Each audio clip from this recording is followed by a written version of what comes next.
Hi traders, welcome to another episode. किसी भी trade में एंट्री बनाने के लिए हमें कैंडलस्टिक पैटर्न को राइट प्लेस और लोकेशन पर देखना चाहिए। यह राइट प्लेस की levels, support and resistance, trend line, moving average, demand and supply zones हो सकते हैं। लेकिन रियल चार्ट पर जब ट्रेडर्स इन कैंडलस्टिक पैटर्न को ढूंढते हैं तो पैटर्न का नाम और कैसे ट्रेड करें यह भी भूल जाते हैं और फिर से कैंडलस्टिक पैटर्न को याद करने में लग जाते हैं और ट्रेड में एंट्री से रह जाते हैं। तो ट्रेडर्स, आज हम आपको ऐसा advance entry trading concept share करने जा रहे हैं जो शेयर मार्केट में बेहतर ट्रेडिंग एंट्री डिसीजन लेने में मदद कर सकता है। अब आपको कैंडलस्टिक पैटर्न जैसे doji, marubozu, bullish engulfing, bearish engulfing, morning star, evening star, hammer, shooting star आदि को याद रखने की जरूरत नहीं। सिर्फ प्राइस एक्शन और कैंडल की साइकोलॉजी को रीड करके ट्रेड में एंट्री बना सकते हैं। तो हमेशा की तरह यदि तथ्य अच्छे लगते हैं तो अपना सहयोग देने के लिए लाइक बटन को हिट करिए और यदि आप नए हैं और कई एडवांस ट्रेडिंग नॉलेज प्राप्त करना चाहते हैं तो चैनल को सब्सक्राइब करिए।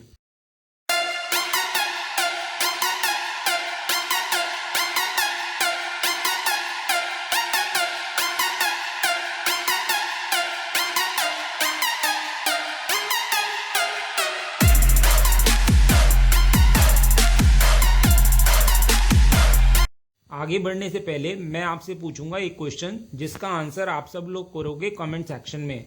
क्वेश्चन ये है, कॉन्फ्लुएंस ट्रेडिंग का मतलब क्या होता है? तो ये हैं आपके ऑप्शंस। ए, कॉन्फ्लुएंस मतलब जहां मल्टीपल फैक्टर्स हमें सेम पॉइंट पर सेम इंडिकेशन देते हैं। या फिर बी, कॉन्फ्लुएंस मतलब जहां मल्टीपल फैक्टर्स हमें सेम पॉइंट पर डिफरेंट इंडिकेशन देते हैं। कमेंट सेक्शन में करिए उत्तर। जो लोग सही आंसर करेंगे कोशिश करूंगा कि उनके कमेंट को हार्ट दे दूं ताकि बाकी लोग समझ पाएं कि सही उत्तर क्या है। आगे बढ़ने से पहले कैंडलस्टिक का बेसिक फॉर्मेशन समझ लीजिए। कोई भी कैंडल में ओपन, हाई, लो और क्लोज होते हैं। हाई और लो के डिस्टेंस को उस कैंडल का रेंज कहा जाता है। यदि यह बेसिक आपको क्लियर है तो कोई भी कैंडलस्टिक पैटर्न में आपको यह जानना जरूरी है कि उस कैंडल का टोटल रेंज के कंपैरिजन में क्लोज कहां पर हो रहा है। तो आइए टोटल रेंज के कंपैरिजन में कैंडल की क्लोजिंग के आधार पर ट्रेडर्स की साइकोलॉजी को रीड करें और जानने की कोशिश करें कि प्राइस को कंट्रोल किसने किया, बायर्स ने या सेलर्स ने।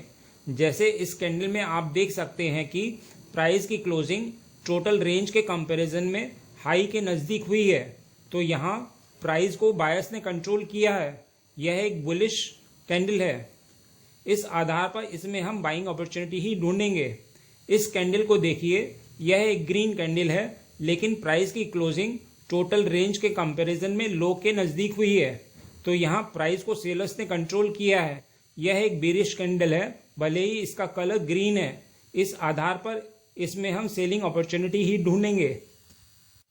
अब आप इन दोनों कैंडल को देखिए, इसमें एक ग्रीन कैंडल है और एक रेड कैंडल है, लेकिन दोनों ही अपने टोटल रेंज के कंपैरिजन में मिडिल के आसपास ही क्लोज हुई हैं।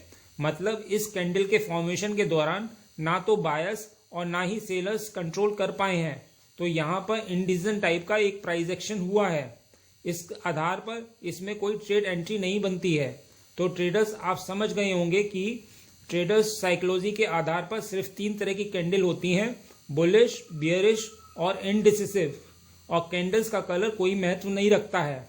अभी तक आपको सिंगल कैंडल स्टिक के हिसाब से बताया है। आइए ब्लेंडिंग टेक्निक से 2 या 2 से अधिक कैंडल के पैटर्न को कैसे ट्रेड करें चार्ट पर बताता हूं। यदि आप ब्लेंडिंग टेक्निक से अनजान हैं तो मेरी पिछली video flag and pole pattern, जिसका डिस्क्रिप्शन में लिंक है, को देख सकते हैं। तो आइए इस चार्ट में लेटेस्ट कैंडल और प्रीवियस 2 रीसेंट कैंडल्स के बिहेवियर को देखकर यह पता लगाते हैं कि यहाँ प्राइस को कौन कंट्रोल कर रहा है, बायर्स या सेलर्स। यदि हम इन 3 कैंडल को ब्लेंड करें तो यहाँ तीनों का यह पॉइंट लो है, यह पॉइंट हाई है, ओपन ये है और क्लोज ये है। तो यह ब्लेंडेड कैंडल बन गया है जिसमें प्राइस की क्लोजिंग टोटल रेंज के कंपैरिजन में हाई पर मिलती है।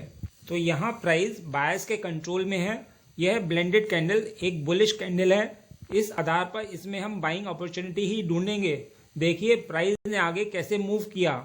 यदि आप ध्यान दें तो आप देखेंगे कि यह जो तीनों कैंडल हैं इसको मॉर्निंग स्टार कैंडल कहा जाता है, जो एक बुलिश सिग्नल को जनरेट करती है, लेकिन इसमें आपने बिना इसका नाम जाने ही इसे इंटरप्रिटेट कर लिया है।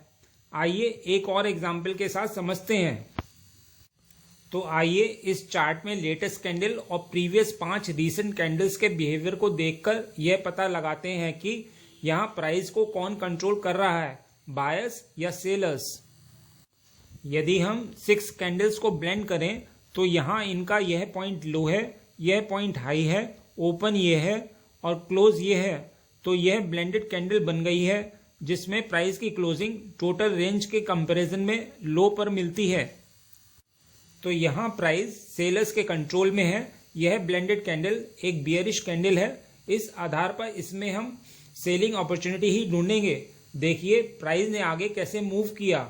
यदि आप ध्यान दें तो आप देखेंगे कि यह जो कैंडल पैटर्न है इसको इवनिंग स्टार कैंडल कहा जाता है, जो एक बियरिश सिग्नल को जनरेट करता है, लेकिन इसमें आपने बिना इसका नाम जाने ही इसे इंटरप्रिटेट कर लिया है।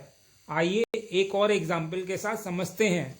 तो आइए इस चार्ट में लेटेस्ट कैंडल और प्रीवियस 3 रिसेंट कैंडल्स के बिहेवियर को देखकर यह पता लगाते हैं कि यहाँ प्राइस को कौन कंट्रोल कर रहा है, बायर्स या सेलर्स। यदि हम इन चारों कैंडल को ब्लेंड करें तो यहाँ चारों का यह पॉइंट लो है, यह पॉइंट हाई है, ओपन ये है और क्लोज ये है। तो यह ब्लेंडेड कैंडल बन गई है जिसमें प्राइस की क्लोजिंग टोटल रेंज के कंपैरिजन में हाई पर मिलती है। तो यहाँ प्राइस बायर्स के कंट्रोल में है। यह ब्लेंडेड कैंडल एक बुलिश कैंडल है। इस आधार पर इसमें हम बाइंग अपॉर्चुनिटी ही ढूंढेंगे। देखिए प्राइस ने आगे कैसे मूव किया। यदि आप ध्यान दें तो आप देखेंगे कि यह जो कैंडल पैटर्न है इसको बुलिश इनगल्फिंग कैंडल कहा जाता है, जो एक बुलिश सिग्नल को जनरेट करता है, लेकिन इसमें आपने बिना इसका नाम जाने ही इसे इंटरप्रिटेट कर लिया है। तो जितने सारे कैंडलस्टिक पैटर्न हैं उनके पीछे की साइकोलॉजी है, उस दौरान स्ट्रांगली प्राइस को कौन कंट्रोल कर रहा है। तो बस अब इस साइकोलॉजी को समझ लीजिए और बताए गए मेथड से ट्रेड में एंट्री बनाएं और किसी भी कैंडलस्टिक पैटर्न का नाम याद रखने की आवश्यकता नहीं है। बस इतना ही इस वीडियो में। उम्मीद करता हूँ इस वीडियो में दी गई जानकारी आपके लिए उपयोगी रही होगी। यदि हाँ तो लाइक बटन को हिट करिए और यदि आप नए हैं तो चैनल को सब्सक्राइब करिए। मिलते हैं नेक्स्ट एपिसोड में।